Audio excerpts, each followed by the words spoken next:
Bueno, amigas, pues regresamos de este corte comercial y estamos con nuestro amigo Omar Arteaga Paz en esta sección A Tinta de Crónica, que ya nos tenía muy abandonados. Así es, ya estamos de vacaciones. ¿Por qué a mí no Tomamos 4 semanas de Semana Santa. 4 Semanas Santas, no, profe. Así 4 Semanas Santas y la que sigue, no se crean. No, pero ya estamos aquí nuevamente con nuestros temas de Tinta de Crónica. El día de hoy tenemos un tema muy interesante que es la iglesia chiquita. ¿Quién no conoce la iglesia chiquita, el jardín chiquito o el templo en honor a la Virgen del Carmen también, no? Que así se llama en realidad, Así ¿verdad? se llama en realidad, aunque antiguamente fue el templo en honor a la Virgen de Guadalupe. En sus principios vamos a hablar un poquito de este tema de la iglesia chiquita. Comúnmente este lugar se conoce como iglesia chiquita, todos lo dicen así en la cabecera municipal. Se construye en el año de 1880 por iniciativa de don Julián Velázquez Peregrino, siendo comisariado don Joaquín Vega. La construcción se hizo posible con la ayuda de los habitantes de Corral Blanco. En aquel tiempo la gente se reunía, cooperaba, armaban incluso comités para realizar este tipo de obras.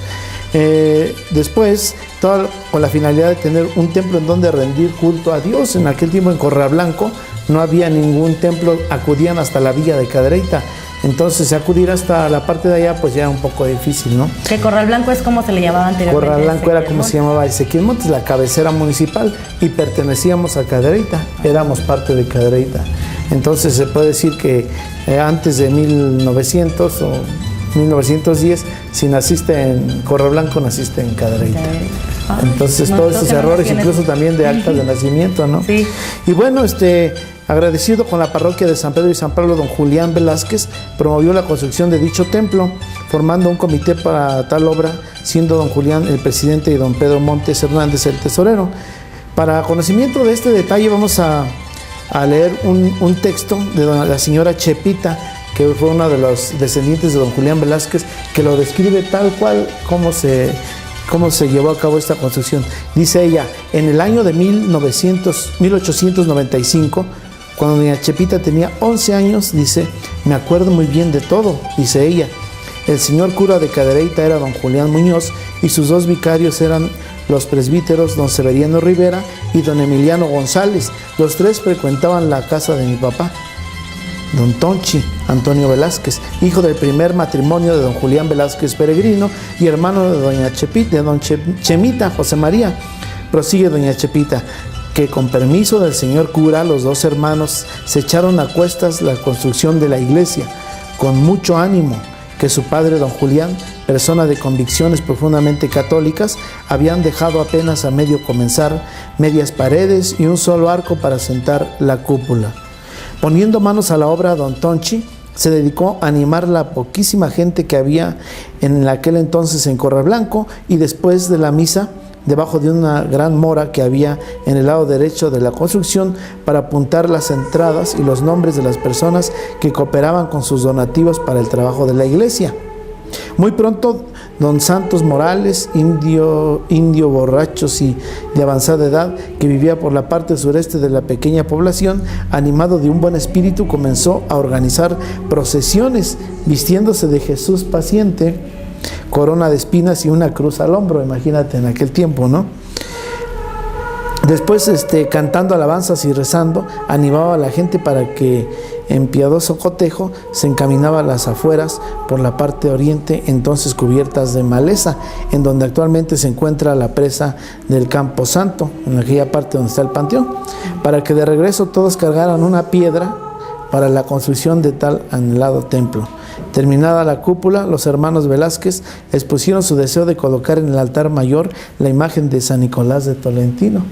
Fue la primera imagen que estuvo ahí. Ahorita vemos otras imágenes ya ahí en los laterales del templo. Estamos viendo ahí en el video un templo muy chiquito, pero con muchas características arquitectónicas de la época. Es un cañón en 3 secciones que tiene con bóveda de arista, no es cañón corrido, es bóveda de arista. La bóveda de arista se identifica arquitectónicamente más, con un poco más de detalle que las de cañón corrido. Y las imágenes que, bueno, también nos expresan ahí la religiosidad de los habitantes de Corral Blanco. Terminada la cúpula, les decía, los hermanos Velázquez pusieron su deseo de colocar en el altar mayor a San Nicolás de Tolentino, ya que estos terrenos, al comprarlos don Julián Velázquez, su padre, pertenecían al santo patrono de la parroquia, pero el señor cura Muñoz inclinó amante de la Santísima Virgen de su advocación de Guadalupe. Entonces, aunque las tierras de Corral Blanco eran pertenecientes a la cofradía de San Nicolás de Tolentino, esto era en la villa de Cadereyta, querían poner precisamente a San Nicolás, pero bueno, hubo algunos devotos de la Virgen de Guadalupe y deciden comenzar esta advocación de esta capilla a la Virgen de Guadalupe. Después dice, no les digo, yo voy a la Ciudad de México y les traeré un lienzo de la Santísima Virgen, afirma don Genaro Vargas, hombre de 75 años de edad y que tanto ha trabajado en el nuevo templo parroquial para la misma Santísima Señora, que mucha gente fue a recibirla al ciervo y la trajeron en procesión, que en el mismo lugar cortaron unos palos para improvisarle un marco. Eran los últimos meses del año de 1896, no se sabe exactamente la fecha en que fue terminada la cúpula y el sencillo altar, que como solamente las paredes, el mismo señor cura don Julián Muñoz, acompañado de sus 2 vicarios y de todos los habitantes de Corral Blanco y de los ranchos circunvecinos, colocó y bendijo el santo lienzo. Ahí en este templo también están depositados los restos de don Julián Velázquez Peregrino. Ahí vemos la tumba, ¿no? Fue quien empezó con esta iglesia chiquita. Fue el que empezó y fue el fundador de Corral Blanco. Entonces, fue una de las obras que estaba en su pensamiento, en sus deseos, y logró que se llevara a cabo. Después, desde ese momento fue proclamada la Santísima Virgen de Guadalupe, patrona de este pueblo. Don Tonchi y don Chema, con más entusiasmo aún, acompañados de los habitantes del lugar, siguieron con la construcción de su iglesia, la cual parecía grande para el pequeño poblado. La señorita Chepita, que en estos datos proporciona, no se acuerda, pero cree que más o menos por el año de 1904 quedó la iglesia completamente terminada, con su atrio bien circulado, que es ahora el pequeño jardín que se encuentra frente a la misma. Había después un kiosco, vemos ahí la fotografía antigua, ¿no?, que vimos en un principio, y lo comparamos ahora, pues nada que ver, son completamente cosas diferentes. Lo mismo tuvieron que aumentarla de largo, dice doña Chepita, porque mi abuelo le había trazado más corta. Entonces hasta 1904 es cuando se termina esta construcción del templo en honor ahora a la Virgen del Carmen, nuestra iglesia chiquita. En ese año de 1904, invitado el padre Vera Isuria, quien acompañado del señor cura bendijo y dedicó la primera iglesia. Años después, cuando el buen don Tonchi contaba ya con 80 años de vida y ansioso de ver a su virgencita protegida, mandó a don José Vega Nieto a la vez de don Pedro Vega, uno de los fundadores de Corral Blanco, a que trajera de la Ciudad de México un marco, así como la vidriera que actualmente tiene la Santa Imagen. Para esos días don Tonchi ya había caído en la cama de su última enfermedad, y aunque le decía a su hija Chepita que tenía muchas ganas de ver a su virgencita arreglada, no se volvió jamás a levantar. Pero sin embargo, bueno, quedó ahí la idea de la Virgen de Guadalupe, y actualmente, posteriormente, vamos a cortar un poquito la historia porque ya vamos, el tiempo lo tenemos medido aquí.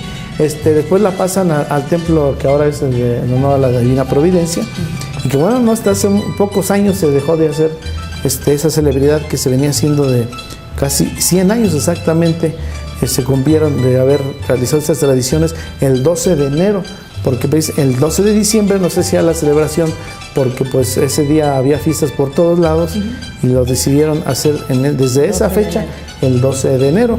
Posteriormente se cambia esta imagen al templo, y después se cambia también la advocación a la Divina Providencia, y bueno, la imagen de la Virgen de Guadalupe queda actualmente en el templo de la Divina Providencia. Bien, y lo que mucha gente no sabe, que se hizo primero la iglesia chiquita y después la que actualmente es la grande, ¿no? Así es, casi la mayoría de los pueblos tiene así su historia, ¿no? Primero hacen sus templos chiquitos, después con el paso del tiempo, bueno, va habiendo más habitantes y ya construyen templos mucho más amplios, más grandes, con otra advocación, y bueno, se van creando las iglesias y se va también enriqueciendo este patrimonio cultural.